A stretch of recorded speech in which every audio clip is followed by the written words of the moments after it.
लगातार चौथे दिन नया रिकॉर्ड बनाने के बाद ऊपरी स्तरों से फिसला बाजार। निफ्टी 19,800 के पार जाने के बाद ऊपरी स्तर से करीब 90 अंक नीचे। बैंक निफ्टी भी शिखर से करीब 550 अंक नीचे। इंफोसिस में तेजी और बढ़ी, शेयर अब करीब 3% ऊपर। $2 बिलियन की डील से शेयर में जोश। HCL टेक्नोलॉजीज, टेक महिंद्रा में भी खरीदारी। कमजोर नतीजों के बाद LTI माइंट्री में गिरावट, शेयर 2.5% गिरकर निफ्टी का टॉप लूजर बना।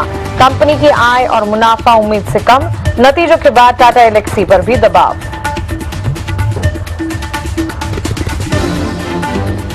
लॉजिस्टिक्स शेयरों में जोरदार रफ्तार, गति में करीब 7% की तेजी। महिंद्रा लॉजिस्टिक्स, अल्कार्गो में भी 5% तक की बढ़त। कर्लॉन डील के ऐलान के बाद शीला फोम में 5% की तेजी। कर्लॉन में 95% हिस्सेदारी 2,150 करोड़ में खरीदेगी company.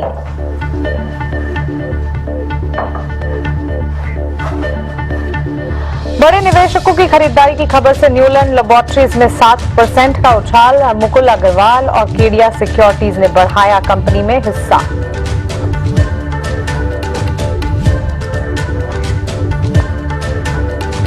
Angel one CCL products में लगातार दूसरे दिन गिरावट। नए सब ब्रोकर जोड़ने पर रोक लगाने से 2 दिन में करीब 14% फिसला शेयर। वहीं CCL प्रोडक्ट्स 2 दिन में 12% टूटा।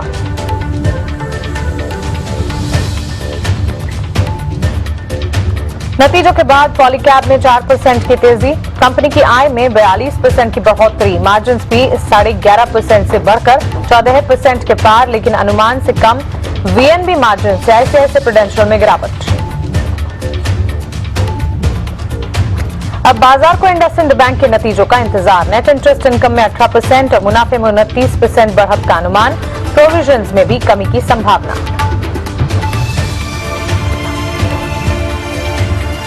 और नेटवेब का आज दूसरा दिन। अब तक के इशू 7.25 गुना भरा। 631 करोड़ रुपए जुटाने की योजना। प्राइस बैंड 475 से 500 रुपए।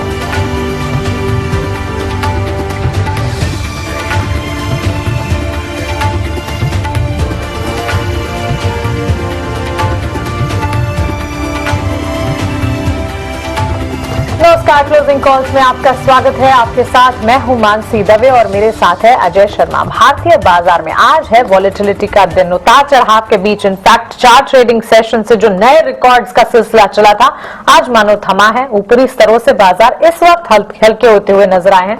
लेकिन गुड आफ्टरनून अजय, इस वॉलेटिलिटी में भी हम देख रहे हैं रिलायंस, बैंक्स और IT की बदौलत कुछ हद तक सपोर्ट मिल रहे हैं।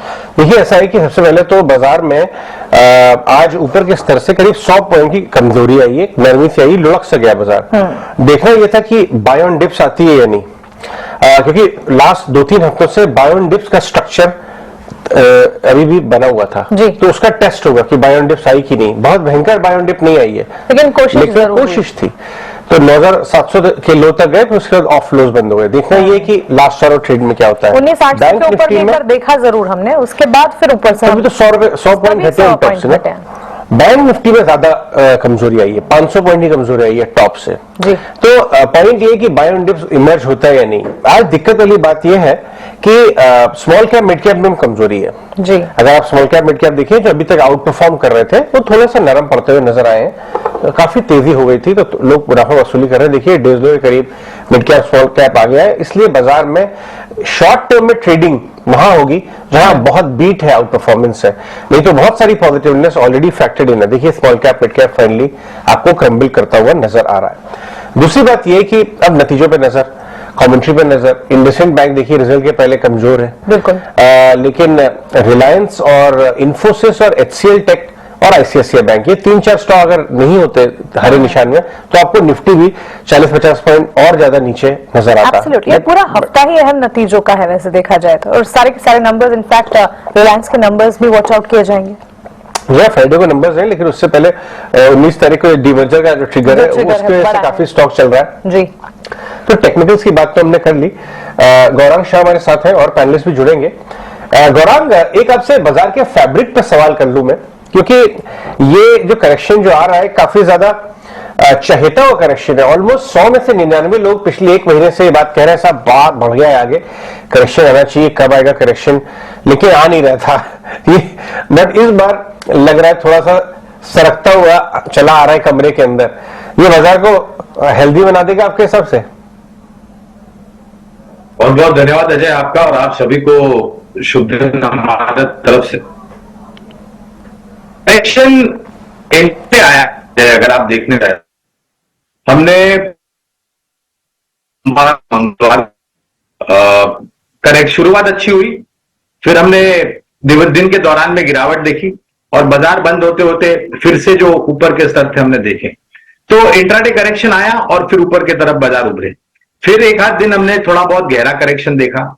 हमें लग रहा है कि इस प्रकार का इंट्राडे करेक्शन, और हमने जून 30 तारीख को 19,000 का स्तर था अजय, 19,000 से 19,800, अगर 800 पॉइंट का सफर हमने निफ्टी पे तय किया है, और उसी मुकाबले हमने सेंसेक्स में भी ऊपर के स्तर देखे हैं, तो मेरे ख्याल से अगर एक आध दिन में थोड़ा बहुत गहरा लाल रंग देखने भी मिले तो किसी को शिकायत नहीं करनी चाहिए। ये मौका देगा उन लोगों को जो मौका चुप के बनाकर में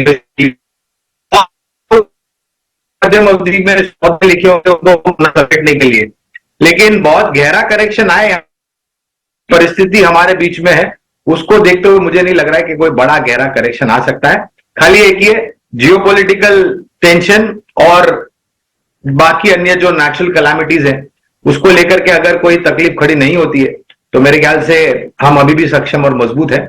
ऊपर के तरफ के दायरा देखना बाकी है, लेकिन थोड़ा बहुत कंसोलिडेट हो बाजार की सेहत के लिए अच्छा है। ये शैलो करेक्शन मेरे को भी एकदम ऐसा ही लग रहा है, मेरा सेंस आ रहा है पर्सनली कि आएगा भी डिप तो शैलो करेक्शंस होंगे, क्योंकि इतना पैसा साइड में बैठा हुआ है, तो कोई भी डिप आएगा वो उसके अंदर एंटर करेंगे। और बहुत ज्यादा ओवरलोडेड नहीं है बाजार, अभी भी लोग आपको 10 में से 6 संशय करते हुए बाजार में मिल जाएंगे कि नहीं साहब जस्टिफाइड नहीं है। ऐसे बाजार पीक आउट नहीं होता है। पीक आउट तब होता है जब 10 में से 12 लोग आपको बाजार में बुलिश मिल जाए। लेकिन आगे बढ़ते हैं, लेवल्स की बात कर लेते हैं। जैसे गौरांग कह रहे थे कि शैलो करेक्शन का केस बनता है, उससे ज्यादा कुछ नहीं।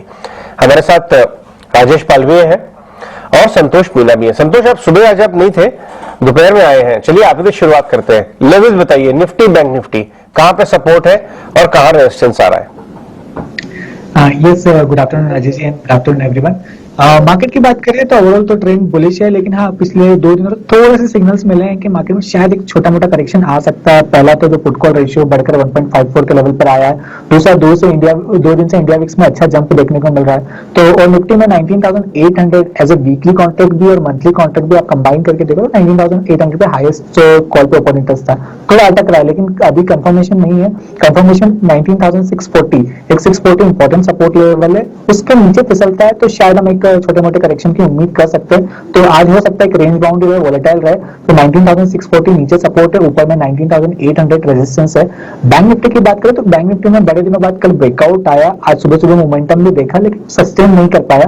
देखना होगा कि कल का जो ब्रेकआउट एरिया था 45,000 से 45,200 अब सपोर्ट का काम करेगा, वो होल्ड करने में अगर कामयाब हो जाता है तो फिर से बाउंस बैक देखने को मिल सकता है। इन केस अगर बैंक निफ्टी 45,000 के नीचे वापस फिसलता है तो फिर शायद ये ब्रेकआउट फॉल्स था और मार्केट में एक बार करेक्शन आ सकता है और फिर बैंक निफ्टी शायद 44,000 की ओर भी बढ़े। तो आज थोड़े साइंस जरूर मिल रहा है करेक्शन के, लेकिन थोड़ा सा कंफर्मेशन का वेट करे, कोई शॉर्ट पोजीशन बनाने के लिए जल्दबाजी ना करे। और ये करेक्शन अगर आता भी है तो बहुत हेल्दी रहेगा, एक बाइंग अपॉर्चुनिटी रहेगा, क्योंकि हम प्राइमरी ओवरऑल मार्केट का बहुत ही स्ट्रॉन्ग बुलिश ट्रेंड है। Okay, so overall market bullish है और इसीलिए इस करेक्शन से घबराए ना, इनफैक्ट इसे खरीदारी का मौका, इस अपॉर्चुनिटी देखिए, और डीप करेक्शन से एंटिसिपेटेड भी नहीं है। राजेश जी, हम देख रहे हैं बाजार में अगर आप देखेंगे 19,800 के पार जाने के बाद ऊपरी स्तरों से मुनाफा वसूली देखने को मिली है, लेकिन क्या हमारे दोनों एक्सपर्ट्स गौरांग जी और संतोष जो कह रहे हैं आप भी इन्हीं बातों से इत्तेफाक रखते हैं? स्ट्रैटेजी क्या बनाएंगे? ट्रेडिंग आइडियाज भी आप शेयर कीजिए, अपने स्टॉक्स कौन से आप रेडार पर? गुड आफ्टरनून मानसी जी। देखिए मार्केट का सेटअप तो बुलिश ही है और बाय एंड डिप्स की रणनीति रखनी है, हालांकि मार्केट कोई बड़ी डिप दे नहीं रहा है। तो यहाँ पे जो सपोर्ट बने हुए अभी 19,650 है, जब तक इसके ऊपर सस्टेन है हमें लगता है ट्रेंड तो बुलिश साइड में ही रहेगा नियर टर्म के हिसाब से भी, और 19,800 850 इमीडिएट लेवल हमें लगता है निफ्टी में आते हुए दिखेगा, लेकिन ये लेवल भी सरपास होंगे और हो सकता है कि ये रैली एक्सटेंड भी होते हुए दिखे, क्योंकि काफी स्ट्रॉन्ग बाइंग एक्शन हमने देखा मिड कैप स्मॉल कैप और सारी दूसरे जो अंडर परफॉर्मिंग सेक्टर थे वहां पे भी बनते हुए दिखी। तो एज सच कोई भी वीकनेस के साइन अभी बने नहीं है, जरूर कॉशियस स्टांस ले सकते हैं मार्केट में पार्टिसिपेंट, या जहां पे एक अच्छा प्रॉफिट बन रहा है वहां थोड़ा पार्शियल प्रॉफिट बुकिंग कर सकते हैं, लेकिन ओवरऑल हमें लगता है जिस तरीके का सेंटिमेंट है और जिस तरीके से फ्लो यहाँ पे बने हुए मार्केट में बाइंग के, ये रैली को फर्दर और भी एक्सटेंड करेगा, और हमें लगता है पूरा जुलाई मंथ में एक अच्छा ही पॉजिटिव नोट पे ही ये जुलाई मंथ भी एंड होते हुए दिखेगा। स्टॉक स्पेसिफिक बात करें तो हमें लगता है आज के सेशन में एशियन पेंट में काफी अच्छा मोमेंटम बनते हुए दिखा है। जिस तरीके से एशियन पेंट में आज बाइंग इंटरेस्ट बना है और लॉन्ग बिल्टअप देखने को मिले, हमें लग रहा है एशियन पेंट को यहाँ से बाय किया जा सकता है। अपसाइड के टारगेट हम प्रोजेक्ट करें 3570 तक के, स्टॉप लॉस रखना होगा 3475 का। जो दूसरा स्टॉक बाय करना है वो है एक मिड कैप स्पेस में से बेड प्लस का स्टॉक, अगर हम यहाँ पे फोकस में रखें तो काफी अच्छे चार्ट स्ट्रक्चर यहाँ पे बनते हुए दिख रहे हैं, और स्टॉक में करेक्शन के बाद स्टॉक एक बॉटम बना के अब यहाँ से एक रिवर्सल के sign daily weekly time frame पे दे रहा है। आज के सेशन में काफी अच्छी बाइंग इंटरेस्ट बना है। हमें लगता है जिस तरीके के यहाँ पे फॉर्मेशन है डेली वीकली टाइम फ्रेम पे, ये स्टॉक में नेक्स्ट टारगेट 945 950 तक आते हुए दिख सकता है, तो मेटा प्लस बाय करना है, स्टॉप लॉस होगा 890 का। और तीसरा स्टॉक बाय करना है वो Zensar take.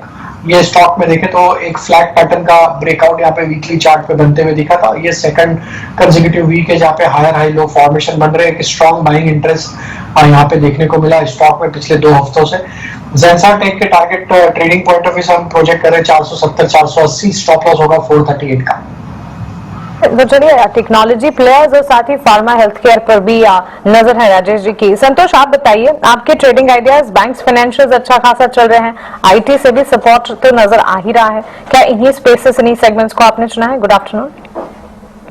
Yes good afternoon. दो स्टॉक्स है, एक बाइंग साइड है और एक शॉर्ट साइड भी मैंने लिया है। पहला बाइंग साइड ब्रॉडर मार्केट से हेरिटेज फूड, इस स्टॉक की बात करें तो इसमें एक अच्छा मोमेंटम देखने को मिल रहा है, एक क्लासिकल प्राइस फॉर्मेशन का ब्रेकआउट है और अपने 20 डे मूविंग एवरेज को भी बहुत अच्छे से रिस्पेक्ट कर रहा है। तो और आज जहाँ मिड कैप कमजोर है यहाँ पर अच्छी स्ट्रेंथ देखने को मिल रही है, तो यहाँ पे खरीदारी की सलाह रहेगी। 255 का इमीडिएट टारगेट नजर आता है, 226 का स्टॉप लॉस मेंटेन करिए। एक स्टॉक शॉर्ट साइड भी है एयू स्मॉल फाइनेंस बैंक, हालांकि स्टॉक ओवरऑल बहुत तेजी दिखा चुका है ओवरऑल अप ट्रेंड में, लेकिन थोड़े से यहाँ डिस्ट्रीब्यूशन के सिग्नल्स मिल रहे हैं। स्टॉक में आप देखो तो आरएसआई में एक नेगेटिव डाइवर्जेंस भी है और 2 दिन से इम्प्लाइड वॉलिटिलिटी काफी बढ़ रही है, तो यहाँ पे शॉर्ट की सलाह रहेगी, लेकिन स्ट्रिक्ट अपना स्टॉप लॉस मेंटेन करिएगा 773 का, क्योंकि अगर 773 के ऊपर टिकने में कामयाब होता है तो शॉर्ट कवरिंग भी आ सकती है, क्योंकि स्टॉक अभी भी अपने 20 डे मूविंग एवरेज के ऊपर है। लेकिन अगर यहाँ से गिरावट आती है तो 745 का टारगेट रहेगा। तो मेरा एयू शॉर्ट साइड है और हेरिटेज फूड बाइंग साइड है। ये मिड टियर जो एनबीएफसीज हैं उनमें एक अच्छा मूव आ रहा है। 5 स्टार बिजनेस फाइनेंस को जरा देखिए।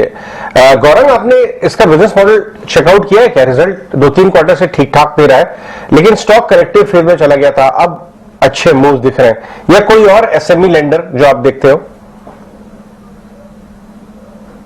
देखिए, जो कवरेज है वहां पर उज्जीवन स्मॉल फाइनेंस है जहां पर कवरेज है। 5 स्टार बिजनेस पर टिप्पणी नहीं करूंगा क्योंकि कवरेज नहीं है, लेकिन मैं ये मानता हूं यहां से अजय के वित्तीय क्षेत्र तो करेगा ही अच्छा नतीजों के आधार पर, लेकिन जो मजबूत एनबीएफसीज है जहां पर कारोबार विस्तार रूप से फैला हुआ है बड़े शहरों में, ग्रामीण मध्यम ग्रामीण भागों में, उदाहरण के तौर पर बजाज फाइनेंस एक इतिहास बनाया था इसने, अभी कुछ समय पहले अच्छी चाल हमने देखी थी इसके ऊपर। इसके साथ साथ एलएटी फाइनेंस एंड होल्डिंग जैसी कंपनियां हैं। कहने का तात्पर्य है कि अब जो रन रेट है रिपेमेंट और प्रिंसिपल की, वो एनबीएफसीज की बहुत मजबूत हो जाएगी और उसके आधार पर जो नतीजे हैं वो भी काफी सक्षम और मजबूत आएंगे। इसके अलावा जो डाइवर्सिफाइड फाइनेंस कंपनीज है जहां पर श्रीराम है, चोला है, ऐसी सब कंपनियों पर हमारी खरीदारी की राय है, इंक्लूडिंग हाउसिंग फाइनेंस कंपनीज, मिसाल के तौर पर कैनफिन होम्स और एलआईसी। चलिए, ये फंडामेंटल आउटलुक आपको मिलता हुआ, लेकिन फंडामेंटल और साथ ही टेक्निकल ट्रेड्स लगातार हम आपको बता रहे हैं, ये चर्चा आगे भी जारी रहेगी। लेकिन ऑप्शन के चैंपियन बताने का वक्त हो गया है। हमारी खास सेगमेंट ऑप्शन के चैंपियन में आज हमारे साथ जेएम फाइनेंशियल के अक्षय भागवत जुड़ रहे हैं एक दमदार ऑप्शन स्ट्रैटेजी लेकर। अक्षय, गुड आफ्टरनून, बताइए आज की ऑप्शन स्ट्रैटेजी कौन सा स्टॉक लेकर आए हैं आप? तो आज जो स्ट्रैटेजी बनाएंगे हम, वो स्टॉक का नाम है वोल्टास। तो वोल्टास का टेक्निकल सेटअप के हिसाब से 750 का एक बहुत स्ट्रांग सपोर्ट है, और हमारा मानना है कि ये सपोर्ट से स्टॉक में ये जुलाई सीरीज में ऊपर में 800 के स्तर तक जाने की उम्मीद रखते हैं हम। तो ये मूव पकड़ने के लिए हम ऑप्शन का स्ट्रैटेजी बना रहे हैं, वो है बुल कॉल स्प्रेड। तो आपको इसमें 760 का कॉल खरीदना है। करीबन आपको ये 15 रुपए में ये प्रीमियम ट्रेड है, और ये कॉल का कॉस्टिंग कम करने के लिए आपको 790 का कॉल बेचना है, जो करीबन 5 रुपए के प्रीमियम पे चल रहे हैं। तो आपका ये स्ट्रैटेजी बता के आप पूरा जो जुलाई सीरीज है वहां तक स्ट्रैटेजी होल्ड कर सकते हैं। ये स्ट्रैटेजी में आपका लॉस भी फिक्स्ड हो जाएगा, विच इज मैक्स 6500, और ऊपर के स्तर में आपका मैक्सिमम प्रॉफिट बन सकता है 11,000 इफ द स्टॉक क्लोजेस और trades about 790 for the July series. ये स्ट्रैटेजी में ब्रेक इवन पॉइंट होगा वो रहेगा 770 का। एब्सोल्युटली, वोल्टास पर ये राय अक्षय की तरफ से। अक्षय, शुक्रिया हमारे साथ जुड़ने के लिए और ये ऑप्शन स्ट्रैटेजी शेयर करने के लिए। तो 760 की कॉल खरीदने की राय और उसके ठीक सामने 790 की कॉल जो कि 5 रुपए पर मिलेगी, उसे बेचने की राय आपको वोल्टास पर दी गई है। आगे बढ़ते हैं स्टॉक स्पेसिफिक एक्शन। आज जहां हम देख रहे हैं कुछ सेगमेंट्स परफॉर्म कर रहे हैं, उसमें लॉजिस्टिक्स प्लेज भी है, और इस वक्त अगर आप देखें लॉजिस्टिक्स स्टॉक्स में आज के सेशन में अच्छा एक्शन नजर आया है। लेकर आए गति, अल्कार्गो लॉजिस्टिक्स, महिंद्रा लॉजिस्टिक्स। गति के स्टॉक में आप देखेंगे ऑलमोस्ट 7-7.5% के मूव्स नजर आएंगे, 8-9% तक जाता हुआ ये स्टॉक। इसी के साथ साथ राजेश जी, महिंद्रा और अल्कार्गो लॉजिस्टिक्स में भी तेजी है। तो देखिए, गति में घूमते हुए दिखा है, और हमें लग रहा है जिस तरीके से स्टॉक अपने प्रीवियस स्विंग हाई को आज ब्रेकआउट करते हुए दिख रहा है, जिसने कि हमें लगता है कि अब ये यहाँ पे स्टॉक में अगर 130 के ऊपर सस्टेन रहेगा तो नेक्स्ट टारगेट इसका 145-150 की तरफ आते हुए दिखेगा। तो गति में हमें लगता है यहाँ से फर्दर और तेजी एक्सटेंड होते हुए दिखेगी। यहाँ पे बाय किया जा सकता है, स्टॉप लॉस 130 के आसपास रखें। और अल्कार्गो लॉजिस्टिक भी देखें तो स्टॉक में अगर हम डेली सेटअप पे यहाँ पे देखें तो स्टॉक अपने 50 डे 100 डे मूविंग एवरेज से सपोर्ट लेके एक अच्छा पुलबैक आज के सेशन में दिखा रहा है। और अगर हम देखें तो यहाँ पे जून के जो स्विंग आए थे उसका ब्रेकआउट, एक कंसोलिडेशन रेंज का ब्रेकआउट बनते हुए दिख रहा है। ऑलमोस्ट अपने 200 डे मूविंग एवरेज को आज पेनिट्रेट करते हुए दिख रहा है। 308 का अगर लेवल ये क्रॉस करने में कामयाब होता है क्लोजिंग बेसिस पे, तो इसका नेक्स्ट टारगेट 340 की तरफ भी बढ़ते हुए दिखेगा। तो अल्कार्गो और गति दोनों ही स्टॉक यहाँ पे प्रॉमिसिंग लग रहे हैं। हमें लगता है दोनों स्टॉक में फर्दर तेजी एक्सटेंड होते हुए दिखेगी अगले 2-3 ट्रेडिंग सेशन में। राइट, गौरांग, जियो फाइनेंस, इसके बारे में आपकी राय जानना चाहूंगा। कुछ एलिमेंट्स रखता हूं मैं स्क्रीन पे सुमित के साथ, उसके बाद आपसे जानना चाहूंगा कि अभी लेना चाहिए रिलायंस को, या अगर जियो फाइनेंस खेलना है, या एक बार लिस्ट हो जाए। सुमित, आप बताइए डिटेल्स पहले, उसके बाद गौरांग को शामिल करेंगे। अगर आप देखेंगे तो जो रिलायंस इंडस्ट्रीज और जियो फाइनेंशियल का डीमर्जर है उसका रिकॉर्ड डेट है 20 जुलाई।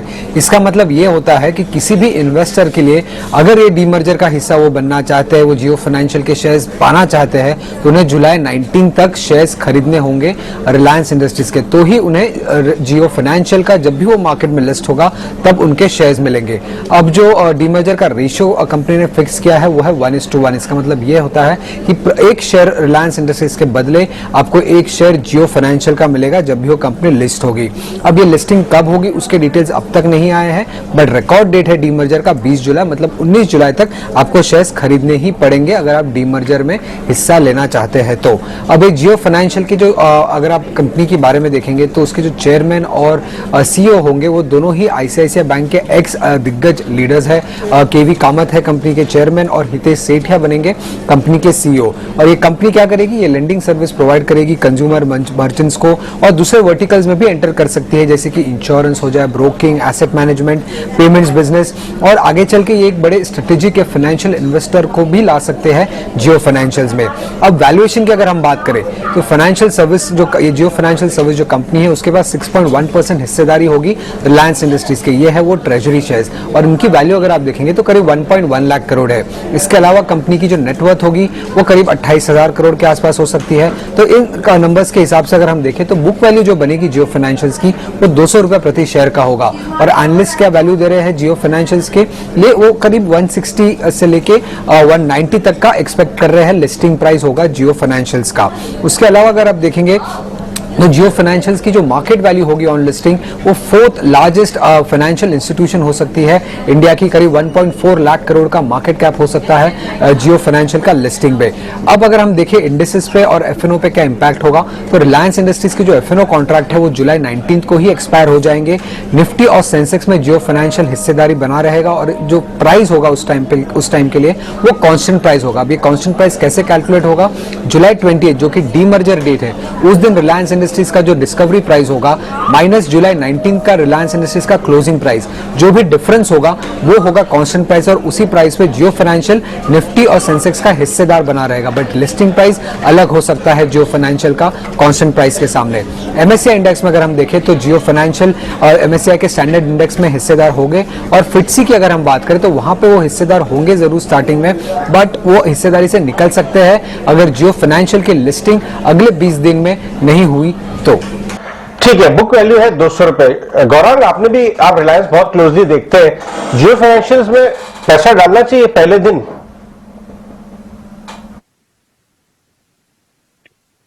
देखिए अजय, आज के तारीख में भी और इतिहास में भी हमारे तरफ से, हमारी कंपनी जियोजित फाइनेंशियल सर्विसेज की तरफ से रिलायंस में खरीदारी की राय थी।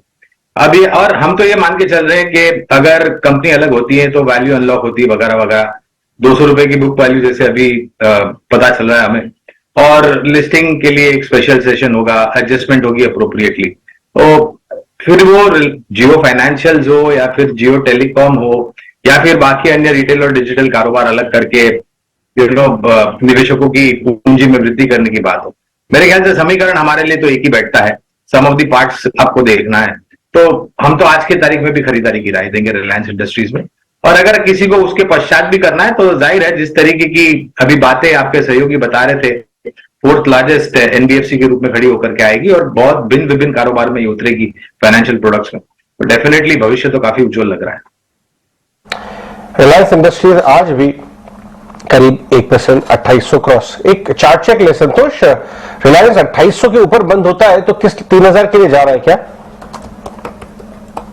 यस, रिलायंस की बात करें तो इसमें एक रेजिस्टेंस एरिया जरूर है 2800 से 2850 के बीच में, पहले भी यहाँ अटका है, तो ये एरिया क्रॉस करने दीजिए। अगर ये 2850 का एरिया क्रॉस कर जाता है तो फिर हमको शायद 3000 के लेवल में बहुत जल्दी देखने को मिल सकते हैं। इनकेस यहाँ से करेक्ट करता है तो नीचे 2720 से 2700 का एरिया एक अच्छा बैंक जोन रहेगा। ओके, सो बाइंग जोन और टेक्निकल और फंडामेंटल दोनों आउटलुक और रिलायंस पर पॉजिटिव ही आउटलुक्स आते हुए नजर आ रहे हैं, और न्यूज फ्लोज के चलते भी रिलायंस का स्टॉक जो है लगातार फोकस में, और ये हफ्ते भी फोकस में रहेगा। लेकिन एक और स्टॉक है जो कि खबर आई उसके बाद अच्छा मोमेंटम दिखा रहे, गोदरेज एग्रोवेट के स्टॉक को पुल अप करेंगे। शेयर में करीब 8% की तेजी नजर आ रही है। राजेश जी, आपसे राय जानना चाहेंगे। एक तो खबर यह है कि तेलंगाना में पाम ऑयल के उत्पादन के लिए कंपनी को जमीन मिली है। पाम ऑयल की खेती के लिए करीब 47,000 एकड़ जमीन मिलने की खबर आ रही है। सो एक पॉजिटिव न्यूज फ्लो, और उसके बाद हम देख रहे हैं स्टॉक में एक सडन अपसर्ज नजर आया है। टेक्निकली चार्ट्स गोदरेज एग्रोवेट के कैसे लग रहे हैं आपको? तो काफी बड़े अंडर परफॉर्मेंस के बाद स्टॉक में जो आज का मूव आया है, इसने अपने मंथली और वीकली टाइम फ्रेम पे एक ब्रेकआउट यहाँ पे फॉलिंग ट्रेंड लाइन का बनाते हुए दिख रहा है, और जिस तरीके से वॉल्यूम एक्शन भी बने हैं, हमें लगता है कि अब यहाँ पे स्टॉक के लिए जो इम्पोर्टेंट लेवल बन गया है वो है करीब 500 रुपए के आसपास का। अगर ये 500 रुपए के ऊपर सस्टेन रहता है तो यहाँ पे जो ब्रेकआउट बने ये फर्दर इस स्टॉक को फर्दर मोर अपसाइड के लिए यहाँ पे पुश करेंगे, और नेक्स्ट टारगेट जो बनता है वो दिख रहा है यहाँ पे 555 की तरफ आते हुए दिखेगा। तो 500 के स्टॉप लॉस से बने रहना चाहिए जिनके पास पोजीशन है। अपसाइड में 540 555 ये लेवल है, वहां पे पार्शियल प्रॉफिट बुक किया जा सकता है। तो एक काफी बड़े करेक्शन के बाद स्टॉक अब एक रिकवरी का ट्रेंड यहाँ पे बनाते हुए दिख रहा है। हमें लग रहा है फर्दर यहाँ से पुल बैक कंटिन्यू होते हुए दिखेगा अगले कुछ ट्रेडिंग सेशंस के लिए। ठीक है, बड़ी गिरावट के बाद रिकवरी का ट्रेंड और ये कंटिन्यू हो सकता है। लेकिन गौरंग सर, पॉलीकैब इंडिया की अगर बात करें, अभी 1 घंटे पहले ही नतीजे आए और दमदार नंबर्स हैं। फंडामेंटली अगर देखें, इन पर्टिकुलर वायर केबल सेगमेंट की लीडर मानी जाती है और इसी सेगमेंट में आउट परफॉर्मेंस भी देखने को मिली है। नतीजों के लिहाज से कंपनी की आय में हम देख रहे हैं करीब 42% की बढ़त है। मुनाफा जो है वो 80-81% बढ़ गया है और सेगमेंटल रेवेन्यू को भी अगर देखेंगे तो वायर एंड केबल सेगमेंट ही है जिसने आउट परफॉर्म किया है। इस पर कोई फंडामेंटल राय अगर आप रखते हैं?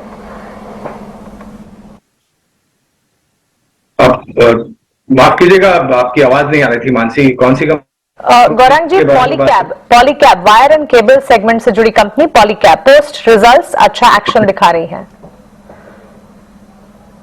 क्षमा कीजिएगा, आवाज नहीं आ रही थी इसलिए मैं आवाज नहीं सुन पा रहा था, लेकिन आपको भी शुभ दिन हमारे तरफ से मानसी।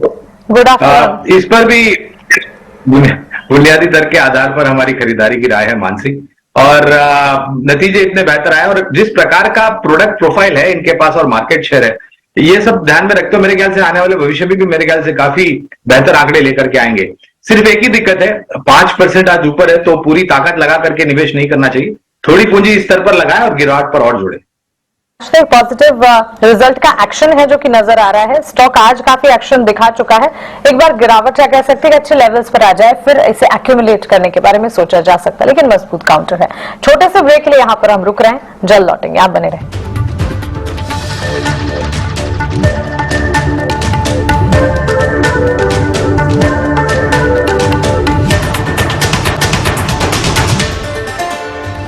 लेके आइए यूरेका फोर्ब्स का स्टॉक प्राइस।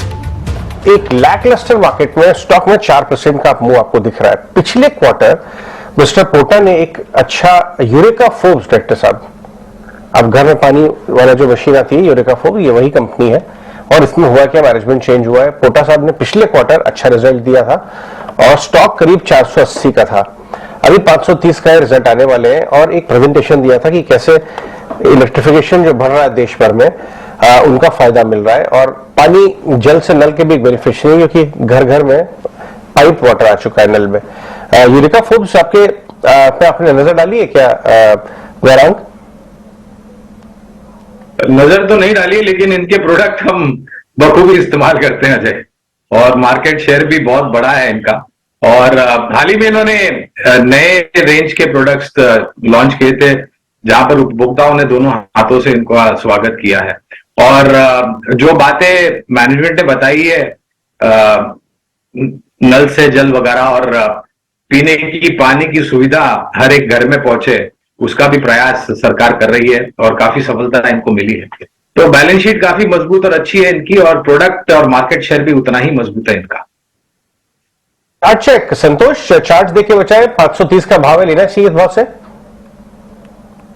यस, इसमें करेक्शन आया था, उसके बाद स्टॉक में एक अच्छा रिवर्सल देखने को मिल रहा है और मुझे लगता है यहाँ से लेना बनता है स्टॉक में एक रिस्क लेके, क्योंकि 200 दिन का मूविंग एवरेज करीबन 475 के आसपास आ रहा है। ऊपर में जैसे ये 545 का लेवल क्रॉस करता है, हमको 620 तक की अपसाइड देखने को मिल सकती है। ठीक है, तो चलिए यूरेका फोर्ब्स पर ये आउटलुक, लेकिन साथ ही जहां हम देख रहे हैं अब रिजल्ट सीजन पूरे जोश में है और बड़ी दिग्गज कंपनियां, बैंक्स के नतीजे भी अब हैं जो कि एक एक कराना शुरू हो चुके हैं। इंडसइंड बैंक के नंबर्स का अब है इंतजार। नतीजों से ठीक पहले इंडसइंड बैंक के स्टॉक में हम देख रहे हैं कॉशियस आउटलुक, आज सुबह चलने की कोशिश, उसके बाद एक डिप और उन्हीं स्तरों के इर्द गिर्द हम देख रहे हैं करीब 1390 के लेवल्स पर इंडसइंड बैंक स्टॉक ट्रेड कर रहा है। नतीजों से क्या अनुमान है ये बताने के लिए हमारे सहयोगी हर्ष हमारे साथ जुड़ गए हैं। हर्ष, बताएं, इंडसइंड बैंक क्या मार्जिन इस तिमाही स्टेबल रह सकते हैं? जी हाँ, तो जब नेट इंटरेस्ट इनकम की बात करते हैं 4850 करोड़ के आसपास वो नेट इंटरेस्ट इनकम एक्सपेक्टेड है। जब ओवरऑल देखा जाए तो एक 18% ग्रोथ है ईयर ऑन ईयर बेसिस पे। ऑपरेटिंग प्रॉफिट 12% ग्रो करेगा। अब जो नेट इंटरेस्ट इनकम है वो और जो मार्जिन है वो होल्ड अप करेंगे, वो एक अच्छी बात है। 4.2% प्लस मार्जिन एक्सपेक्टेड है, क्योंकि फिक्स्ड रेटेड बुक उसको एड करेगा, तो वो एक पॉजिटिव है इंडसइंड बैंक के लिए, जिसकी वजह से ऑपरेटिंग प्रॉफिट ग्रो करेगा 12% ईयर ऑन ईयर। और प्रोविजनिंग भी फोकस में रहेगा, क्योंकि एमएफआई बुक जो है और जो रिकवरीज है उसके दौरान एक पॉजिटिव इम्पैक्ट आएगा प्रोविजनिंग, एज वेल एज आगे जाके कैसे प्रोविजनिंग और एनपीएस मूव होते हैं उस पे भी एक नजर रहेगी मार्केट की और कमेंट्री की इंडसइंड बैंक से। तो प्रोविजंस नंबर अराउंड 1000 करोड़ के आसपास एक्सपेक्टेड है और profit after tax number around 2100 crore के आसपास एक्सपेक्टेड है, जो कि एक सॉलिड 29% जंप है ईयर ऑन ईयर बेसिस पे। इन टर्म्स ऑफ जो नंबर्स ऑलरेडी डिस्क्लोज हो चुके हैं, एडवांसेस ग्रोथ 21% पे आया है, डिपॉजिट ग्रोथ 15% पे आया है, तो दोनों side of the balance sheet पे हेल्दी ग्रोथ दिखा है। और ओवरऑल देखा जाए तो कासा रेशियो में स्लाइट डिक्लाइन 0.2% का डिक्लाइन आया है, अब 40% के जस्ट नीचे वो कासा रेशियो आया है। मार्जिन्स मैंने कहा ये पर्टिकुलर क्वार्टर में डेफिनेटली फोकस में है, एमएफआई बुक फोकस में है और क्रेडिट कॉस्ट एक्सपेक्टेड है कि इंप्रूव होंगे। तो लार्जली एक सॉलिड क्वार्टर एक्सपेक्टेड है इंडसइंड बैंक से। Okay, so positive set off numbers expected. Harsh, शुक्रिया। गौरांग सर, इंडसइंड बैंक पर ही पिछले कुछ दिनों पहले एक मॉर्गन स्टैनली की रिपोर्ट आई थी और काफी इंटरेस्टिंग टेकअवेज थे। एक तो ओवेट की रेटिंग थी और साथ में ये भी उनका कहना था कि stock price relatively industry pairs के मुकाबले जो है आने वाले 30 दिनों में आउट परफॉर्म करेंगे। अब नतीजों के अनुमान भी हम देख रहे हैं, जो कि हर्ष बता रहे थे, अच्छे नंबर्स एक्सपेक्टेड है। इंडसइंड बैंक पर आपकी राय क्या होगी?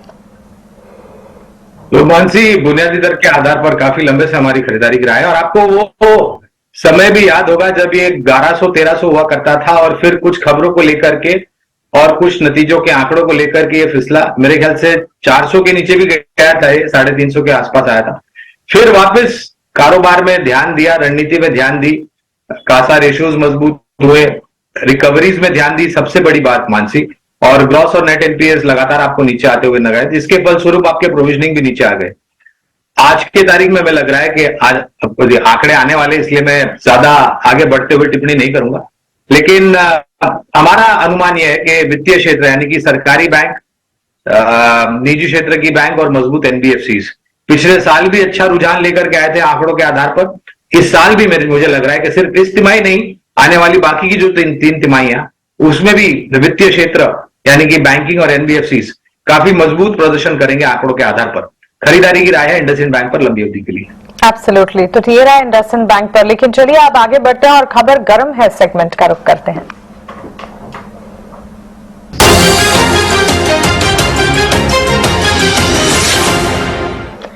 शरद है हमारे सहयोगी जो हमारे साथ जुड़ गया। शरद, थोड़ी देर पहले हम लॉजिस्टिक्स प्लेस को डिस्कस भी कर रहे थे और आपने कवर किया था अल कार्गो लॉजिस्टिक्स, जो कि स्टॉक आज अच्छी खासी मजबूती दिखा रहा है। खबर गर्म है सेगमेंट में ही इसे कवर किया था। आज बताइए कौन सा शेयर लेकर आए हैं आप और उससे जुड़ी खबर क्या है? जी बिल्कुल, हमारी जो है बातचीत हो रही है डीलर्स और यहाँ पे आईजीएल फोकस में आया है। यहाँ पे कई काउंटर्स जो एचएनआई सेगमेंट को जो है ट्रैक करते हैं, वहाँ वो कह रहे हैं कि यहाँ पे बाइंग में जो है स्ट्रेंथ देखने मिल रही है। अब ऑफ कोर्स डिलीवरी की बात करें तो ऑलमोस्ट 56% का डिलीवरी है, जो एवरेज डिलीवरी आता है डेली बेसिस पे ऑलमोस्ट 46% का रहता है। इसके अलावा कंपनी ने रिसेंटली इंपॉर्टेंट एक जेवी साइन किया है जेनेसिस गैस इंटरनेशनल के साथ, और ये एडवांस्ड मीटर की जो स्मार्ट मीटर टेक्नोलॉजी उसकी इंफ्रास्ट्रक्चर बनाने के लिए की है। कैपेक्स लगभग 110 करोड़ रुपए का है। और स्टॉक स्पेसिफिक बात करें तो एक साल में स्टॉक ऑलरेडी 30% ऊपर है। और हाल ही में सिटी का रिपोर्ट आया था जहां पे उन्होंने मेंटेन बाई रखा है और लक्ष्य रखा है 560 रुपए प्रति शेयर पे। Q1 अर्निंग जो है एक्सपेक्टेड है कि बहुत स्ट्रॉन्ग सेट ऑफ नंबर्स आने वाले हैं आईजीएल के। अब इसका रीजन ये है क्योंकि जो गैस प्राइसेस है वो स्टेबल रहे हैं। अब इस स्टेबल के कारण क्या हुआ, जो उनकी गैस सोर्सिंग कॉस्ट है वो भी जो है कम के तरफ रह रही है, स्टेबल है। और आगे जाते हुए जो कार की कन्वर्जन होती हैं पेट्रोल से लेके गैस की, उसकी डिमांड भी अब स्टेबल रहेगी क्योंकि जो प्राइसिंग है वो स्टेबल देखने मिल रही है। तो इसके कारण Q1 नंबर्स का भी एक्सपेक्टेशंस अच्छा है और एचएनआई की प्री बाइंग भी देखने मिल रही है इन काउंटर्स में। बढ़िया, काफी इंटरेस्टिंग स्टॉक सिलेक्शन शरद पे रहता है। बिल्कुल। और ऑफ कोर्स माला माल तो हो ही जाते हैं हमारे व्यूअर्स। गुड वन शरद। चलिए आगे बढ़ते हैं, कुछ और स्टॉक्स के बारे में बात कर लेते हैं। यूग्रो कैपिटल में आज 7% का मूव आ रहा है, रिजल्ट्स आने वाले हैं, उसके पहले का मूव है। Q1 अपडेट तो आ चुके हैं, तो जैसा खास बहुत ज्यादा खास क्या होगा ऐसा रिजल्ट मैं सोच रहा हूं उस बारे में, लेकिन 234 का आज भाव यूग्रो कैपिटल का। एक बार जरा संतोष आप चेक करके बताएं चार्ट्स पे कैसा दिख रहा है ये। इसका टेक्निकल स्ट्रक्चर काफी स्ट्रांग है। स्टॉक ने एक वीकली चार्ट पर एक सिमेट्रिकल ट्रायंगल का ब्रेकआउट दिया था, उसके बाद स्टॉक अब फ्लैगफॉर्मेशन के ब्रेकआउट की तैयारी कर रहा है। तो और स्ट्रक्चर काफी पुलिस है, जो नीचे थी 215 का लेवल है, बहुत स्मूथ सपोर्ट काम करेगा। ऊपर में जैसे ही 240 का लेवल निकालता है, मुझे लगता है बड़ी तेजी बनेगी, स्टॉक 275 280 तक जा सकता है। इसमें लॉन्ग साइड बने रहना चाहिए, अब स्टॉप लॉस अपना 220 पे सेट कर लेना चाहिए। एक और स्टॉक काफी इंटरेस्टिंग मूव हमें देखने को मिल रहा है। शीला फोम में ऊपर से एक्चुअली करेक्शन आया है, अगर आप देखें 10% तक चला गया था, उसके बाद धीरे धीरे करेक्ट हो गया। बट बहुत दिनों बाद हमने ऐसा कुछ रिजल्ट देखा है जहां पे एक्विजिशन करने वाली कंपनी गेन कर रही है। यूजुअली बाजार थोड़ा सा परेशान हो जाता है बड़े एक्विजिशन से। आपने कैसे देखा है इसकी एक्विजिशन को गौरव? 21,000 करोड़ में ये कंपनी अधिग्रहण करेंगे और आप इनकी मौजूदा बाजार में परिस्थिति देखें जो कंपनी अधिग्रहण हो रही है, तो मुझे लग रहा है कि थोड़ा बहुत ऊपर के तरफ ये बिल्कुल भाव दे रहे। लेकिन इसके पहले भी शीला फॉर्म ने मेरे ख्याल से कोई एक छोटी सी कंपनी का अधिग्रहण किया था। अजय, कहने का तात्पर्य यह है कि पहले जो अनऑर्गेनाइज सेक्टर से कंपटीशन हुआ करता था इस क्षेत्र में जो कंपनियां कामकाज करती हैं, वो काफी हद तक दूर हो चुका है और लोगों में जो अपने सोने को लेकर के किस प्रकार के वो बिस्तर या फिर मैट्रेसेस यूज करते हैं, इसमें जागरूकता बहुत हद तक आ गई है। और इस अधिग्रहण के बाद मेरे ख्याल से शीला फोम एक बहुत बड़ी कंपनी इस क्षेत्र की हो जाएगी। इसका फायदा जाहिर इनको मिलेगा और पहले से भी इनका मार्केट शेयर काफी अच्छा और मजबूत है। ठीक है, तो शीला फोम मार्केट शेयर भी अच्छा है और in future outlook forward looking भी काफी अच्छा नजर आ रहा है। लेकिन आज हम देख रहे हैं कि फर्टिलाइजर स्टॉक्स में जो वन साइड अपमूव नजर आ रहे थे वो डिप में बदलते हुए दिखे हैं। लेकर आए फैक्ट, चंबल फर्टिलाइजर, एनएफएल, ये सारे के सारे स्टॉक्स जो है गिरावट पर आज ट्रेड करते हुए करीब 483 के स्तर पर हम देख रहे हैं। फैक्ट का स्टॉक 70-71 के लेवल्स पर, एनएफएल और चंबल फर्टिलाइजर में भी दिन के निचले स्तरों पर ही कामकाज है। राजेश जी, फर्टिलाइजर स्टॉक्स के लिए तो ये सीजनलिटी फैक्टर है इस वक्त की सीजन जो है, क्या इस गिरावट में एक बार एंट्री पॉइंट बन रहा है या फिर काफी चल गए हैं तो फिर यहां से एंट्री नहीं बनती? तो देखिए, पूरे फैक्ट में अगर हम देखें तो टेक्निकली फैक्ट का स्ट्रक्चर काफी प्रॉमिसिंग है और हमें लगता है कि अगर इसमें कोई गिरावट बनती है टुवर्ड्स 470 465 तो एक अपॉर्चुनिटी होगी बाय करने की और हमें लगता है कि वापस ये स्टॉक में एक मोमेंटम कंटिन्यू होते हुए दिखेगा हायर साइड पे एंड देन पॉसिबली इसके पोजिशनल टारगेट 530 540 की तरफ भी आते हुए दिखेंगे। तो डिप्स में यस फैक्ट में बाय किया जा सकता है। बट बाकी दूसरे फर्टिलाइजर स्टॉक्स की अगर हम बात करें तो चंबल का स्ट्रक्चर अभी भी वीक बना हुआ है। Series of lower top lower bottom formation यहाँ पे डेली वीकली टाइम फ्रेम पे बनते हुए दिख रहे हैं, तो चंबल तो अभी अवॉइड करने की सलाह है। हमें लगता है कि यहाँ पे अभी भी स्ट्रेंथ नहीं है और स्टॉक फर्दर और करेक्शन दिखा सकता है। एनएफएल में जरूर यहाँ पे अगर ये स्टॉक 68 के आसपास होल्ड आउट करता है और उसके नीचे नहीं फिसलता है तो एनएफएल भी ये करेक्शन में वापस बाय किया जा सकता है। स्टॉप लॉस जरूर रखना होगा यहाँ पे 66 का। हायर साइड पे एनएफएल में जैसे ही 76 के लेवल क्रॉस होंगे तो ये स्टॉक भी एक अच्छा अपमूव यहाँ पे कंटिन्यू करते हुए दिख सकता है और 85 तक की अपसाइड बनते हुए दिख सकती है। तो हमें लगता है अगर ये बाकी पूरे पैक में अगर हम देखें तो फैक्ट का ही एक स्ट्रॉन्ग टेक्निकल स्ट्रक्चर है, यहाँ पे बिल्कुल बने रहा जा सकता है और अगर छोटा मोटा डिप है तो उसको ऐड करें। यहाँ पे हमें लग रहा है कि ये मोमेंटम फैक्ट में फर्दर एक्सटेंड होगा फर्टिलाइजर स्पेस में एक्सटेंड होगा। गौरांग जी, कुछ एक्स्ट्रा ऑर्डिनरी टीसीएस के नंबर्स से तो नहीं देखने को मिला था, ठीक वैसा ही कुछ विप्रो और टेक महिंद्रा के बाद भी हमने देखा, लेकिन फिर भी आईटी स्पेस में हम देख रहे हैं slow and eventual positive movement लगातार बढ़ती ही जा रही है। क्या ये कह सकते हैं कि वर्स्ट जो है आईटी सेक्टर के लिए वो पीछे रह गया है? क्योंकि पिछले 2 सालों में अगर देखें सिर्फ मेजर आईटी प्लेयर्स ही नहीं, आईटी सॉफ्टवेयर, सीपीएपी, सैस से जुड़ी कंपनियां काफी सारी खुली हैं, जैसे रूट मोबाइल, मैप माई इंडिया। सो ये सारे के सारे नए इनोवेशंस हैं जो कि इस सेगमेंट में डेवलप हो रहे हैं। आपकी राय क्या होगी? मानसी, कई बार बाजार ऐसे चाल चलता है जो लोगों की हमारा मानता हूं आपसे कि TCS, HCL, tech, Wipro, LTI, Mindtree के जो नतीजे हमने कल देखे उसमें इतना बड़ा उत्साह नहीं था, लेकिन क्योंकि काफी लोग आईटी क्षेत्र को लेकर के नकारात्मक थे या फिर दूर रहने की राय दे रहे थे, तो मेरे ख्याल से बाजार ने सोचा होगा कि एक क्षेत्र है जो शायद थोड़ा चला नहीं है इतनी तेजी के बाद, तो क्यों ना इसको चला दिया जाए। लेकिन हमारे यहाँ पर जियोजित में आईटी सेक्टर पर हम लंबी अवधि के लिए निवेश की राय दे रहे हैं। हमें नहीं लग रहा है कि बहुत जल्द जो तकलीफ या दिक्कतें हैं वो दूर हो जाएगी। हो सकता है आने वाले 3-6 महीने में और थोड़ी बहुत तकलीफ आ सकती है नतीजों को लेकर के, डील्स को साइन करने के लिए, एट्रिशन को लेकर के, मार्जिन में दबाव को लेकर के, नॉन डिस्क्रिशनरी स्पेंड को लेकर के। लेकिन अगर आपकी सोच और विचारधारा आने वाले साल 1.5 साल की है, तो जो मूल्यांकन पर आईटी क्षेत्र के शेयर्स कामकाज कर रहे हैं मानसी, वो हमें बहुत आकर्षक लग रहे हैं। तो हमें तो लग रहा है, और मिड कैप आईटी ने तो बहुत अच्छी तरीके से दिग्गजों को पीछे छोड़ा है, जहां तक नतीजों का सवाल है या फिर रिटर्न ऑन इन्वेस्टमेंट या फिर रिटर्न ऑन कैपिटल का सवाल है। तो आपको एक आईटी सेक्टर में सिर्फ दिग्गज या सिर्फ मिड कैप नहीं, दिग्गज, मिड कैप और डाइवर्सिफाइड सर्विस प्रोवाइडर्स और प्लेटफॉर्म प्रोवाइडर्स पर ध्यान देना चाहिए।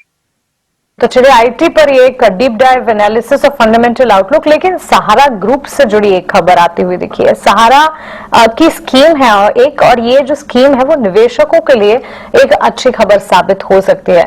दरअसल गृह मंत्री अमित शाह आज पैसे रिफंड करने के लिए पोर्टल लॉन्च कर रहे हैं। ये एक नया पोर्टल है जिसे लॉन्च किया जा रहा है, और इस पोर्टल से किस तरह से फायदा होता हुआ दिखेगा, निवेशकों के लिए किस तरह से फायदेमंद है, इससे जुड़ी एक जानकारी लेकर हमारे सहयोगी अनुराग शाह जुड़े हैं। अनुराग से समझते हैं पूरा मामला क्या। अनुराग, आप बताइए। सहारा इंडिया के 10 करोड़ निवेशकों के लिए राहत की खबर है। आज से वो पोर्टल की शुरुआत हो जाएगी। सहकारिता मंत्री अमित शाह के द्वारा पोर्टल की शुरुआत की गई है, सहारा रिफंड पोर्टल की शुरुआत। और यहाँ पर जो सहारा इंडिया के 10 करोड़ निवेशक है जिनका सालों से पैसा फंसा हुआ था, 4 स्कीम्स का पैसा वो रिफंड किया जाएगा, और जो स्कीम पूरी तरह से मैच्योर हो चुकी है उनका पैसा रिफंड किया जाएगा। और इसमें दस्तावेज जो सबमिट करने के बाद रिफंड की प्रक्रिया शुरू होगी। जो 4 स्कीम्स थी जिसपे सुप्रीम कोर्ट का आदेश आया है पैसा रिफंड करने का, वो है Sahara credit cooperative society, Sahariyan universal multipurpose society, हमारा इंडिया क्रेडिट कोऑपरेटिव सोसाइटी और स्टार्स मल्टीपर्पज कोऑपरेटिव सोसाइटी की ये जो 4 स्कीम्स है, इनमें जो निवेशकों का सालों से करोड़ों रुपया फंसा हुआ था वो रिफंड किया जाएगा। और ये सुप्रीम कोर्ट ने एक आदेश पारित किया था 29 मार्च 2023 को, और सरकार को आदेश दिया था कि 9 महीने के अंदर जो सहारा इंडिया के अलग अलग सोसाइटीज के अंदर जो निवेशक है उनका सालों से जो पैसा फंसा हुआ है उसे रिफंड किया जाए। और ज्यादातर जो ये निवेशक थे ये उत्तर भारत के जो राज्य है, उत्तर प्रदेश, बिहार, झारखंड, उत्तराखंड, हरियाणा, पंजाब, मध्य प्रदेश, इन राज्यों के जो निवेशक थे, यहाँ पर सुप्रीम कोर्ट की तरफ से आदेश दिया गया था कि 9 महीने के अंदर जो इन निवेशकों को पैसा लौटाया जाए। और इसके लिए कहा था कि सहारा से भी रिफंड खाते से जो है पैसा ट्रांसफर किया जाए। और सुप्रीम कोर्ट ने यह भी अपने आदेश में कहा था कि CRSC यानी central register of cooperative societies को 5,000 करोड़ रुपए ट्रांसफर करने का निर्देश दिया था। तो इस पोर्टल की शुरुआत हो चुकी है, और इसमें जो है निवेशक अपनी डिटेल्स भरकर, जो 4 सोसाइटीज है उनकी डिटेल्स भरकर रिफंड की प्रक्रिया को शुरू कर सकते हैं। तो एक प्रक्रिया है जो कि शुरू होने वाली है, और सहारा इंडिया के निवेशकों को हो सकता है कि जो इनके फंड्स फंसे हैं वो रिफंड मिलते हुए दिख सके। इस पर नजर रहेगी, और इससे जुड़े अपडेट्स भी हम आप तक पहुंचाएंगे। एक छोटे से ब्रेक ले रुक रहे हैं, बस यूं गए और यूं आए, आप बने रहिए।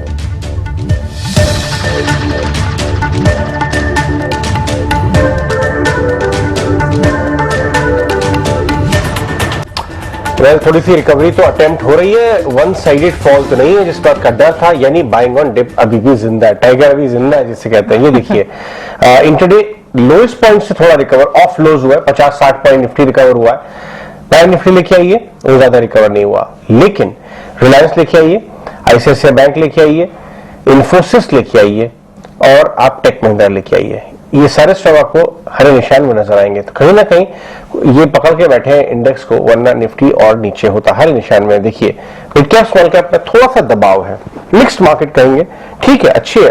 कहीं ना कहीं पॉकेट्स में करेक्शन आना बहुत जरूरी है। थोड़ा जो फ्रॉथ बिल्डअप हो गया था वो हटेगा नहीं, तो नए प्लेयर आएंगे कैसे। 3:17 हो चुका है, BTST कॉल्स देने का वक्त हो गया है, और शुरुआत करेंगे राजेश के साथ। राजेश, क्या आपकी BTST कॉल्स होंगी? क्या आप कॉशियस हैं? क्या आप थोड़ा सेल करके भी जाएंगे? मिक्स है आपके पास या दोनों BTST है?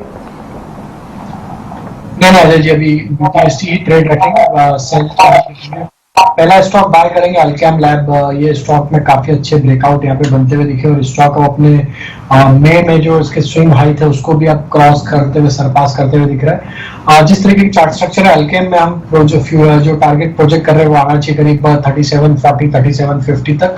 स्टॉप लॉस रखेंगे करीब 3635 के आसपास। जो दूसरा स्टॉक बाय करने की सलाह है वो है बाटा इंडिया का। ये स्टॉक में देखें तो अभी लास्ट के 10-15 मिनट में देखें तो एक अच्छा मोमेंटम बनते हुए दिखा और स्टॉक ऑलमोस्ट डे हाई की तरफ ट्रेड करते हुए दिख रहा है। स्टॉक अपने एक मल्टीपल सप्लाई जोन को हमें लगता है कि आज के सेशन में क्रॉस करते हुए दिखेगा और यहाँ पे मोमेंटम फर्दर एक्सटेंड होना चाहिए। कल के सेशन में 1740 तक के अपसाइड हम प्रोजेक्ट कर रहे हैं। स्टॉप लॉस रखेंगे करीब 1660 के आसपास। तीसरा स्टॉक बाय करेंगे AIA इंजीनियरिंग। ये स्टॉक में एक सस्टेन्ड अपट्रेंड बना हुआ है, series of higher top higher bottom formation है। AIA इंजीनियरिंग के टारगेट हम प्रोजेक्ट करें 3560 से लेके 3600 तक के। स्टॉप लॉस रखेंगे 3450 के आसपास। अल्केम लैबोरेटरीज, AIA इंजीनियरिंग और बाटा इंडिया, ये 3 स्टॉक्स हैं जो BTST के तौर पर लेकर जाना चाहेंगे राजेश जी। संतोष, आप बताइए आपकी तरफ से BTST ट्रेड्स क्या होंगे? मेरे 2 स्टॉक है, एक तो AI इंजीनियरिंग मेरा भी है, मैं भी राजेश सर के साथ जाना चाहूंगा। ये स्टॉक टेक्निकली तो अच्छा है ही, फंडामेंटली भी यहाँ कुछ पॉजिटिव डेवलपमेंट होते नजर आ रहे हैं। वैसे BTST भी इसको ले सकते हैं for the target of 3600 with stop loss of 3450। But थोड़ा सा इन्वेस्टमेंट का व्यू भी लगता है तो मेरे हिसाब से स्टॉक को रख सकते हैं। आने वाले समय में इसमें 5% तक के टारगेट देखने को मिल सकते हैं। इसके अलावा मेरा दूसरा ग्लेनमार्क फार्मा, ये स्टॉक बहुत ही स्ट्रॉन्ग बुलिश मोमेंटम में है। एक दिन कंसोलिडेशन के बाद आज फिर से मोमेंटम पकड़ते हुए नजर आ रहा है। 700-720 के जो कॉल राइटर्स है वो बैठते नजर आ रहे हैं। मुझे लगता है कि यहाँ पे और शॉर्ट कवरिंग रैली आएगी। स्टॉक में 740 का इमीडिएट टारगेट है, आप 715 का स्टॉप लॉस मेंटेन कर सकते हैं। 2 ट्रेड्स हैं जो कि संतोष की तरफ से BTST के तौर पर। लेकिन गौरांग जी, कंज्यूमर इलेक्ट्रॉनिक स्पेस से जुड़ी कंपनी हैवेल्स इंडिया, अगर आप देखें आज मूवमेंट थी, पॉजिटिव मोमेंटम भी देखने को मिला। पिछले 1 महीने के चार्ट्स भी एक बार हम स्क्रीन पर लेकर आएंगे। लेकिन कंपनी के लिए गौरांग सर फंडामेंटल्स तो काफी सारे हैं। कंपनी लगातार डेट रिडक्शन कर रही है, इसके अलावा ऑलमोस्ट डेट फ्री है इनफैक्ट। और अगर आप देखेंगे ऑन अ कैगर बेसिस भी काफी डिसेंट रिटर्न्स दिए। आज सुबह UBS की तरफ से एक पॉजिटिव रिपोर्ट आई थी और इस रिपोर्ट में टारगेट प्राइसेस जो हैं उन्हें भी बढ़ाया गया और खासतौर से कहना था। और पर्टिकुलरली अगर आप वैसे भी देखिए स्ट्रक्चरल ग्रोथ जो है वो काफी पॉजिटिव नजर आ रही है। आपकी राय क्या होगी हैवेल्स में? अगर सही लेवल्स पर मिल जाए तो क्या इसे एक पोर्टफोलियो में रखने जैसा स्टॉक आप मानेंगे? ये बहुत ही बड़ी सहयोग की बात है मानसी, क्योंकि कल ही हमने बाजार का ब्यौरा इस हफ्ते का लेकर के एक वीडियो यूट्यूब पे पोस्ट किया था और वहां पर हमने ग्रासिम और हैवेल्स इंडिया का नाम सुझाया था निवेशकों को निवेश करने के लिए। लंबी अवधि की मैं बात कर रहा हूं क्योंकि ये दोनों कंपनियों पर, हैवेल्स पर तो है ही लंबी अवधि के लिए खरीदारी किया है। और ये जो कंज्यूमर ड्यूरेबल इलेक्ट्रिकल पेरिफेरल्स और अप्लायंसेस वगैरह कंपनी बनाती है, इन्होंने मेरे ख्याल से कुछ साल भर पहले कुछ नए प्रोडक्ट्स भी लॉन्च किए थे और अपने जो प्रोडक्ट की रेंज है उसको बढ़ाई थी और काफी कुछ इनको सफलता हाथ लगी थी नए प्रोडक्ट को लॉन्च के इसको लेकर के। और मैं ये मानता हूं अगर बारिश अच्छी होती है तो जाहिर है बड़े शहरों में तो आपको मांग ऊपर तरफ जाती दिखाई देगी, लेकिन खास करके जो इनको सहारा मिलता है ग्रामीण मध्यम ग्रामीण भागों से, क्योंकि बारिश अच्छी हुई, पैदावार अच्छी हुई, फसल अच्छे दाम पर बिके तो किसान भाई बहनों के पास जो आमदनी ऊपर जाती है तो वहां से भी आपको इनके प्रोडक्ट्स की मांग बढ़ती हुई नजर आएगी। तो खरीदारी की सूची में और डेफिनेटली हम यहाँ पर लंबी अवधि के लिए खरीदी कराएंगे। कोइंसिडेंस सर, यहाँ पर लंबी अवधि के लिए हैवेल्स और कंज्यूमर इलेक्ट्रॉनिक्स इन पर्टिकुलर पर खासतौर से नजर रखनी चाहिए। पॉजिटिव फंडामेंटल्स हैं और आगे भी पॉजिटिविटी जारी रहने के पूरे आसार नजर आ रहे हैं। और रिफाइनिंग काउंटर्स, MRPL और चेन्नई पेट्रो, राजेश जी एक बार देखें MRPL के चार्ट्स जो है आज हम देख रहे हैं ऑलमोस्ट 2% तक की तेजी दिखाने के बाद ऊपरी स्तरों से थोड़ी मुनाफा वसूली भी झेल रहे हैं। और चेन्नई पेट्रो को भी देखिए, यहाँ पर भी हम देख रहे हैं एक मजबूती का ट्रेंड तो नजर आ रहा है। क्या इस मजबूती पर भरोसा करना चाहिए? पिछले 5 सेशंस में अगर आप देखेंगे स्टॉक्स में कोई मूवमेंट नहीं थी। पिछले 1 महीने में करीब 10-11% चला है चेन्नई पेट्रो का स्टॉक और आज यहाँ पर एक तेजी नजर आ रही है। तो मानसी जी दोनों ही स्टॉक के स्ट्रक्चर तो पॉजिटिव है, नियर टर्म शॉर्ट टर्म के हिसाब से दोनों स्टॉक में स्ट्रेंथ यहाँ पे दिख रही है। जरूर थोड़ा सा प्रॉफिट टेकिंग हायर साइड से हुआ, लेकिन अभी भी हमें लगता है MRPL जो कि एक अच्छे सपोर्ट के आसपास ही ट्रेड करते हुए दिख रहा है। नियर टर्म सेटअप के हिसाब से 84 इसके इंपॉर्टेंट सपोर्ट एरिया है। जब तक ये इसके ऊपर होल्ड आउट करता है यहाँ पे बाय ऑन डिप्स का ही व्यू रहेगा। हायर साइड पे जैसे ही स्टॉक में 92 93 के लेवल क्रॉस होंगे और ये स्टॉक का नेक्स्ट टारगेट फिर 110 की तरफ भी आते हुए दिखेगा। वहीं चेन्नई पेट्रो को देखें तो ओवरऑल स्ट्रक्चर इसके अक्रॉस ऑल टाइम फ्रेम एक बुलिश टेरिटरी में ही दिख रहे हैं। हमें लगता है चेन्नई पेट्रो में अभी नियर टर्म के हिसाब से एक रेजिस्टेंस जरूर बना हुआ है, जो कि है करीब 450 455 के आसपास। जैसे ही वो लेवल निकलेंगे तो इसके नेक्स्ट टारगेट भी 500 प्लस तक के आते हुए दिखेंगे। तो चेन्नई पेट्रो में एमआरपीएल दोनों ही एक स्ट्रॉन्ग स्टॉक लग रहे हैं और हमें लगता है कि यहाँ पे छोटी मोटी गिरावट में इन्हें ऐड करना चाहिए। यहाँ से फर्दर और तेजी एक्सटेंड होगी आगे आने वाले हफ्तों में। ओके, सो तेजी यहाँ से एक्सटेंड होती हुई ही नजर आएगी एमआरपीएल, चेन्नई पेट्रो जैसे ऑयल रिफाइनर्स पर। लेकिन एक नजर सिटी गैस डिस्ट्रीब्यूशन काउंटर्स पर भी होनी चाहिए। महानगर गैस लिमिटेड एमजीएल का स्टॉक आज नहीं कोई पॉजिटिव मूवमेंट दिखा रहा है, लेकिन आईजीएल के स्टॉक को देखें, पिछले एक महीने के चार्ट अगर देखेंगे तो 10% के रिटर्न्स हैं। आज भी स्टॉक में मूवमेंट है, करीब आधे से 1% की तेजी। दिन की शुरुआत से स्टॉक में हरे निशान के साथ कामकाज नजर आ रहा है एक रेंज बाउंड मार्केट में। संतोष, थोड़ी देर पहले हमारे सहयोगी शरद जब हमारे साथ जुड़े थे, कुछ तर्क वो भी बता रहे थे स्टेबल गैस प्राइसेस के चलते नंबर्स जो रिजल्ट्स आएंगे अपकमिंग, उन्हें काफी हद तक सपोर्ट मिल सकता है। आईजीएल एमजीएल के चार्ट से यहां से कैसे नजर आते हैं आपको? यस, आईजीएल एमजीएल की चार्ट की बात करें तो स्ट्रक्चर आईजीएल का लिटिल बेटर लगता है। वैसे दोनों ही में बहुत स्ट्रॉन्ग मोमेंटम नहीं है, बीच में एक तेजी बनी थी इन काउंटर्स में, बट फिर से स्टॉक कंसोलिडेशन में चले गए। आईजीएल रिलेटिवली बेटर नजर आता है, अपने 20 मूविंग एवरेज को रिस्पेक्ट कर रहा है। 480 एक अच्छा सपोर्ट है, उसको मेंटेन करना चाहिए। और मुझे लग रहा है 515 का इमीडिएट टारगेट तो क्रॉस करता है तो हमको 540 की रैली देखने को मिल सकती है। ओके, सो ये रहा आपको मिलती हुई IGL MGL city gas distribution में जो इस वक्त मूवमेंट नजर आ रही है उस पर। लेकिन इसके अलावा अगर बाजार की चार्ट को इस वक्त देखेंगे, कुछ तमाम काउंटर्स हैं जो कि डिफेंसिव में हैं, जो कि परफॉर्म करने की कोशिश कर रहे हैं। और इसी लिस्ट में अगर आप देखेंगे मेड प्लस हेल्थ केयर ये स्टॉक भी है, करीब 1.5 से 2% तक की तेजी 900 के लेवल्स पर राजेश जी ये स्टॉक ट्रेड करता हुआ आज पॉजिटिव मूवमेंट दिखाया। अच्छी खासी मजबूती मिड मार्केट में स्टॉक में देखने को मिली और उसके बाद जो गेन्स है वो फिजल आउट ऊपरी स्तरों से हमने देखा कि प्रॉफिट बुकिंग। लेकिन अभी भी आप देखिए हरे निशान के साथ ऑलमोस्ट 2% की तेजी कायम है। 943 के हाई लेवल छूने के बाद अब 900 के लेवल्स के पास ये ट्रेड करता हुआ। डिस्क्लेमर ये रहेगा कि ये स्टॉक हमने हमारे क्लाइंट्स को भी यहाँ पे रिकमेंड किया और शो की शुरुआत में ये स्टॉक यहाँ पे भी हमने चैनल पे भी सजेस्ट किया है और हमें लगता है कि ये स्टॉक बिल्कुल यहाँ से बाय करना चाहिए। एक बड़े करेक्शन के बाद स्टॉक में एक बेस फॉर्मेशन के बाद बनाने के बाद अब स्टॉक यहाँ से एक अच्छा breakout daily weekly time frame पे बनाते हुए दिख रहा है।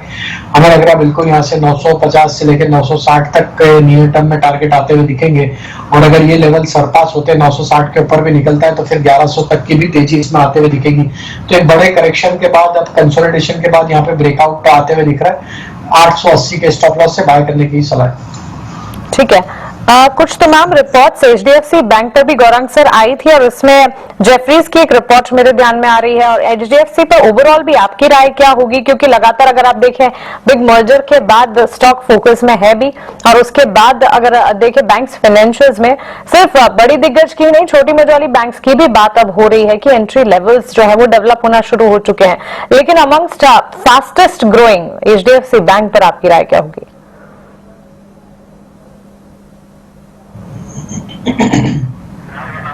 गौरंग सर, एचडीएफसी बैंक पर आपका इसका और एचडीएफसी लिमिटेड का और बाकी अन्य जो समूह की कंपनी। जी बिल्कुल मानसी, तो मैं वहीं पर बात कर रहा था। एचडीएफसी बैंक का भी एक इतिहास रहा है, एचडीएफसी लिमिटेड का भी उतना ही बड़ा इतिहास रहा है। एचडीएफसी लाइफ, एचडीएफसी एएमसी, आप देख लीजिए जिस तरीके से निवेशकों की पूंजी में वृद्धि की है। मर्जर के बाद मेरे ख्याल से ये चौथी या पांचवी सबसे मजबूत कंपनी मेरे ख्याल से हो जाएगी अपने क्षेत्र की और हमें पूरा भरोसा है कि जिस प्रकार से इतिहास में इन्होंने पूंजी खड़ी थी अपने कामकाज को लेकर के और आंकड़ों को लेकर के, उसी तरीके का निरंतर प्रयास ये करते जाएंगे और आने वाले समय में इसी तरीके से इससे ज्यादा लोगों की पूंजी में वृद्धि हो सकती है। आपको निश्चिंत होकर के एचडीएफसी बैंक में निवेश करना चाहिए। एब्सोल्युटली। चलिए बाजार क्लोजिंग की तरफ बढ़ता हुआ, महज 2 मिनट रह गए हैं और आज के बाजार को अगर सम अप करने की कोशिश करें तो आज एक रेंज बाउंड मार्केट कह सकते हैं, क्योंकि दिन भर के दौरान बाजार ने कई मौके ऐसे देखे जहां पर अपने आप को संभालने की भी कोशिश की, लेकिन ऊपरी स्तरों से मुनाफा वसूली भी देखने को मिली। बहरहाल इस वक्त क्लोजिंग जहां हम देख रहे हैं, इसमें आज बाजार को सबसे ज्यादा सपोर्ट आईटी सेक्टर से, बैंक्स, फाइनेंशियल से और रिलायंस जैसे हैवीवेट से मिलता रहा और इसी के चलते जो लेवल्स है वो कायम रह पाए। हालांकि 19,800 के पार निफ्टी गया और उसके बाद निचले स्तरों पर अगर आप देखेंगे ऊपर से बाजार जो है वो हल्के भी हुए। इन्फोसिस में तेजी जो है वो आज बढ़ती हुई देखी, हमने करीब 3% के मूव इस शेयर में देखे। जो $2 बिलियन की डील की खबर आई, उस डील की खबर के बाद स्टॉक में ये पॉजिटिव मूवमेंट, इस वक्त भी हम देख रहे हैं 4% की तेजी पर ये स्टॉक सेटल होता हुआ नजर आ रहा है। इसी के ठीक साथ साथ HCL टेक्नोलॉजीज, टेक महिंद्रा जैसे काउंटर्स, पूरा आईटी प्ले ही था जो कि फोकस में रहा। LTI माइंडट्री की अगर बात करें, नतीजे कमजोर थे और उसी तरह का एक्शन भी देखने को मिला। गिरावट LTI माइंडट्री के स्टॉक प्राइस में, और अब भी आप देखिए 3% की बिकवाली यहां पर।